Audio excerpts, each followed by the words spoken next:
दोस्तों, सऊदी अरब के दमाम शहर में एक भारतीय लड़के ने सऊदी शेख की बेटी के साथ में शादी कर ली। लेकिन फिर उस भारतीय लड़के के साथ में जो कुछ हुआ जानकर यकीनन आपके भी रोंगटे खड़े हो जाएंगे। इसीलिए आज का ये वीडियो आप सभी के लिए बहुत खास है और ख़ास करके अरब देश में रहने वाले लोग इस वीडियो को आखिर तक ज़रूर देखें। दोस्तों, ये वाक़या सऊदी अरब के दमाम शहर में देखने को मिला है। यहाँ पर एक हिंदुस्तानी लड़का था जो ड्राइवरी का जॉब करता था, जिसका नाम आसिफ बताया जा रहा है। दरअसल सऊदी अरब के दमाम शहर के 70% लोग तेल निकालने के कारोबार से जुड़े हुए हैं। इसीलिए यहाँ के तमाम लोग इंतहाई अमीर तरीन लोग हैं। मगर इन्हीं के बीच में एक ऐसा अरबी शख्स भी था जिसका नाम शेख जाहिद बिन हनान था, जो ज़्यादा अमीर ना होने की वजह से अपना एक खुद का ट्रक चलाया करता था और उसी से अपने 3 बेटियों और बीवी का गुजर बसर कर रहा था। शेख जाहिद बिन हनान की तीनों बेटियां इंतहाई हसीन व जमील थी और नेक भी थी। एक दिन शेख जाहिद नामी अरबी शख्स अपने ट्रक पर कुछ सामान लाद कर दूसरे शहर में जा रहा था कि रास्ते में उसे एक नौजवान शख्स मिला जिसने फटे पुराने कपड़े पहन रखे थे और वो बहुत ही ज्यादा लाचार और बेबस नजर आ रहा था। उस नौजवान का नाम आसिफ था, जो कि हिंदुस्तान के गाजियाबाद शहर से ताल्लुक रखने वाला था। दरअसल ये नौजवान सऊदी अरब में ड्राइवरी की नौकरी की तलाश में गया हुआ था। इस वजह से ये दमाम से रियाद शहर में जाना चाह रहा था, लेकिन उस सुनसान इलाके में उसे कोई भी टैक्सी या गाड़ी नहीं मिल रही थी कि तभी ट्रक ड्राइवर शेख जाहिद नामी अरबी शख्स का गुजर वहां से हुआ। गाड़ी को देखकर आसिफ नामी नौजवान लड़के ने अपने हाथ के इशारे से गाड़ी रोकने को कहा। शेख जाहिद ने गाड़ी रोक कर उससे पूछा कि ऐ नौजवान, तुझे क्या मसला है?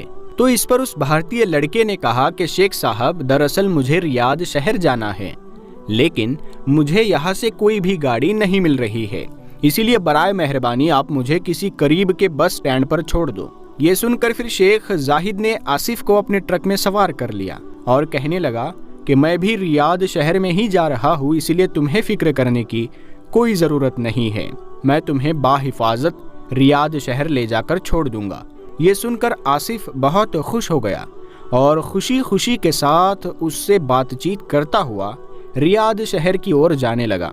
बातचीत के दौरान शेख जाहिद ने आसिफ से पूछा कि बेटा, दरअसल तुम क्या काम करते हो और रियाद शहर में क्यों जा रहे हो, और साथ ही साथ ये भी पूछ लिया कि तुम किस मुल्क से ताल्लुक़ रखने वाले हो।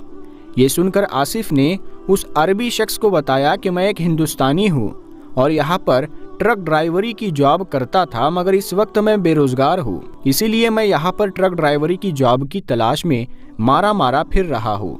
तो ये सुनकर फिर शेख ने आसिफ से कहा कि अगर मैं तुम्हें अपने पास काम पर रख लूँ तो क्या तुम मेरा यहाँ ट्रक चलाकर ईमानदारी से यहाँ सामान एक जगह से दूसरी जगह पर पहुँचा सकोगे?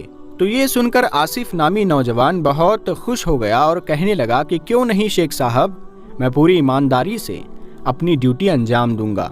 और फिर इस तरह से आसिफ नामी नौजवान लड़का शेख जाहिद के यहाँ पर नौकरी करने लगा। शेख जाहिद की उम्र ढलती जा रही थी और इधर उसके घर में उसकी 3 बेटियां जवान होती जा रही थी। यही वजह थी कि शेख जाहिद चाहता था कि वो इस उम्र में अपने घर पर रहकर अपनी तीनों बेटियों की देखभाल अच्छी तरह से करे और उनकी तालीम और तरबियत पर ध्यान दे। इसी वजह से शेख साहब ने आसिफ नामी भारतीय लड़के को काम पर रख लिया था और उसे महीने की बुनियाद पर तनख्वाह देने लगे थे। इधर आसिफ भी पूरी ईमानदारी से अपनी ड्यूटी को सरंजाम दे रहा था। इस तरह से फिर कुछ ही महीनों में आसिफ को अच्छी खासी कमाई होने लगी और फिर देखते ही देखते आसिफ ने कुछ महीनों में एक अच्छी खासी रकम जमा कर ली, क्योंकि जब वो अपने ट्रक को लोड करके किसी कंपनी में उसे अनलोड करने के लिए जाता तो वहाँ पर भी उसे अनलोडिंग के पैसे अलग से मिलते और आसिफ नामी लड़का शेख साहब की यहाँ पर नौकरी करते हुए दूसरे तरीकों से भी पैसे कमाने लगा था। यही वजह थी कि बहुत ही कम वक्त में आसिफ ने एक बहुत बड़ी रकम जमा कर ली। तकरीबन 2 साल गुजरने के बाद एक दिन आसिफ शेख साहब, जो अरबी शख्स थे, उनके पास गया और कहने लगा, शेख साहब, आप ये लीजिए अपने ट्रक की चाबियाँ, अब मैं आपके यहाँ पर नौकरी नहीं कर सकता हूँ क्योंकि अब मैं खुद अपना एक ट्रक खरीदना चाहता हूँ ताकि मैं उसे अच्छी कमाई कर सकूँ।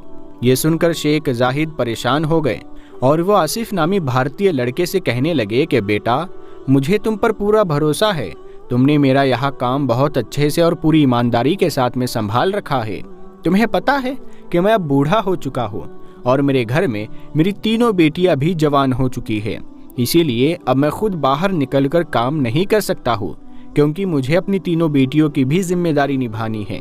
शेख साहब आसिफ से कहने लगा, बेटा, अगर तुम बुरा ना मानो तो मैं तुमसे ये दरख्वास्त करता हूँ कि तुम मेरे यहाँ पर नौकरी करते रहो, चाहे तो इसके लिए तुम डबल तनख्वाह ले लो, मगर मेरे यहाँ काम मत छोड़ना। अरबी शख्स ने इतने दर्द भरे लहजे में दरख्वास्त की थी कि आसिफ उन्हें इनकार न कर सका और फिर कुछ महीने में डबल तनख्वाह पर वो शेख जाहिद के यहाँ पर फिर से नौकरी करने लगा।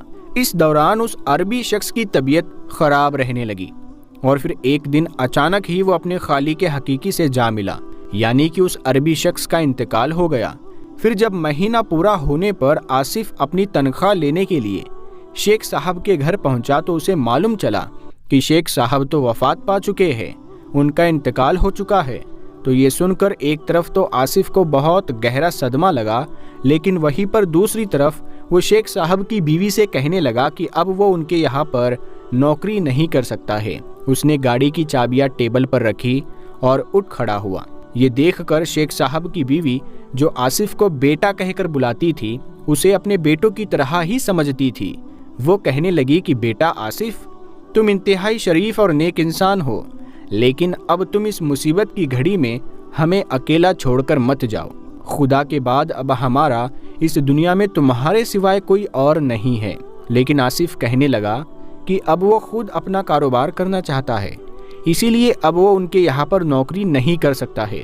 इतना कहकर वो आसिफ नामी भारतीय लड़का वहाँ से चला गया। दोस्तों, वो दिन जुमे का दिन था। आसिफ शेख साहब के घर से वापस आने के बाद नमाज जुमा अदा करने के लिए मस्जिद पहुंचा तो वहां पर मस्जिद के मौलाना साहब अपनी तकरीर में यतीम बच्चों के हुकूक बयान कर रहे थे। मौलाना साहब कह रहे थे कि जिस घर से बाप का साया छिन जाए वो पूरा का पूरा घर बेआसरा हो जाता है। फिर ऐसे घर से ना सिर्फ उनके सगे अजनबी बन जाते हैं, बल्कि करामतदार भी अपनी निगाहें बदल लेते हैं। यहाँ तक कि ऐसे घर को फिर लोग हकीर समझने लग जाते हैं। और यही नहीं, कुछ लोग तो इन यतीम बच्चों को दरख्त के टूटे हुए सूखे पत्तों की तरह अपने कदमों में रौंदने लगते हैं। अल्लाह के प्यारे नबी हज़रत मोहम्मद मुस्तफ़ा सल्लल्लाहु ताला अलैहि वसल्लम ने मुसलमानों को ये तालीम दी है। यतीम बच्चों की तालीम, लिबास, रहन सहन और उनके खाने पीने का ख्याल रखा जाए, उनके साथ प्यार, मोहब्बत और नरमी का बर्ताव किया जाए। इमाम साहब फरमा रहे थे कि अल्लाह ताला कल क़यामत के दिन उस शख्स को अजाब नहीं देगा जिसने यतीम बच्चों के साथ हुस्ने सुलूक किया हो। अल्लाह ताला ने कुरान पाक में बार बार यतीमों के साथ हुस्ने सुलूक की तलकीन की। अल्लाह ताला ने खुद कुरान पाक में इरशाद फरमाया है कि माँ बाप, यतीमों, मोहताजों, रिश्तेदारों, मुसाफिरों और जो तुम्हारे गुलाम हैं उन सब के साथ एहसान करो। दोस्तों, मस्जिद में आसिफ को इमाम साहब की बातों को सुनकर ऐसा महसूस हो रहा था जैसे कि ये तमाम बातें उन्हीं के लिए कही जा रही हो। इसीलिए अब आसिफ को अपने ही दिल में ये एहसास होने लगा था कि उसे शेख साहब के बच्चों को ऐसे बेआसरा नहीं छोड़ना चाहिए। फिर जुमे की नमाज पढ़ने के बाद आसिफ सीधा शेख साहब की बेवा के घर पहुंचा और कहने लगा कि मैंने हुजूर सल्लल्लाहु ताला अलैहि वसल्लम की हदीस सुनी है कि यतीमों की देखभाल करने वाला मेरे साथ जन्नत में मेरा हमसाया होगा, इसीलिए अब मैं आपका बेटा बनकर हमेशा आपके घर पर रहूंगा और आपके घर की तमाम जिम्मेदारियों को निभाऊंगा। इसके बाद आसिफ ने शेख साहब की बेवा की इजाज़त से उनका सारा कारोबार संभाल लिया और फिर देखते ही देखते आसिफ ने वहाँ पर अपना एक ट्रांसपोर्ट खड़ा कर दिया। और फिर कुछ दिनों के बाद शेख साहब की बीवी ने अपनी सबसे बड़ी बेटी का निकाह भी आसिफ नामी भारतीय लड़के के साथ में कर दिया। लेकिन फिर शादी के 5 साल का वक्त गुजर गया, लेकिन आसिफ के यहाँ पर कोई भी औलाद पैदा ना हुई। एक रात शेख साहब की बीवी ने अपने ख्वाब में देखा कि कोई उसे कह रहा है کہ تم اپنی بیٹی اور داماد سے کہو کہ وہ دونوں خانہ کعبہ میں جائے اور وہاں پر جا کر مقام ابراہیمی کے سامنے سجدہ ریز ہو کر اللہ سے دعا مانگے۔ انشاءاللہ اللہ تبارک و تعالیٰ انہیں اولاد سے نواز دے گا۔ اس کے بعد پھر صبح ہوتے ہی شیخ صاحب کی بیوی نے اپنی بیٹی اور داماد کو اپنا رات کا خواب سنایا۔ پھر جب بیٹی اور داماد نے اس خواب پر عمل کیا تو پھر کچھ ہی دنوں کے بعد میں اللہ تعالیٰ نے انہیں خوشخبری دے دی۔ پھر ان کے یہاں پر خوبصورت سا بیٹا پیدا ہوا، جسے آگے چل کر پھر قرآن پاک کا حافظ بنایا گیا۔ اب آصف اکثر کہتا رہتا ہے کہ میرا یہ بیٹا کعبہ میں کی گئی دعا کے بعد پیدا ہوا ہے، جو اللہ کے کسی بڑے معجزے سے کم نہیں ہے۔ پیارے دوستو، امید کرتے ہیں کہ آج کا یہ واقعہ آپ کو بے حد پسند آیا ہوگا، تو یتیم اور بیواؤں کی مدد ہمیشہ کریں۔ تو ہم ملتے ہیں آپ کو اگلی ویڈیو میں، تب تک کے لیے السلام علیکم۔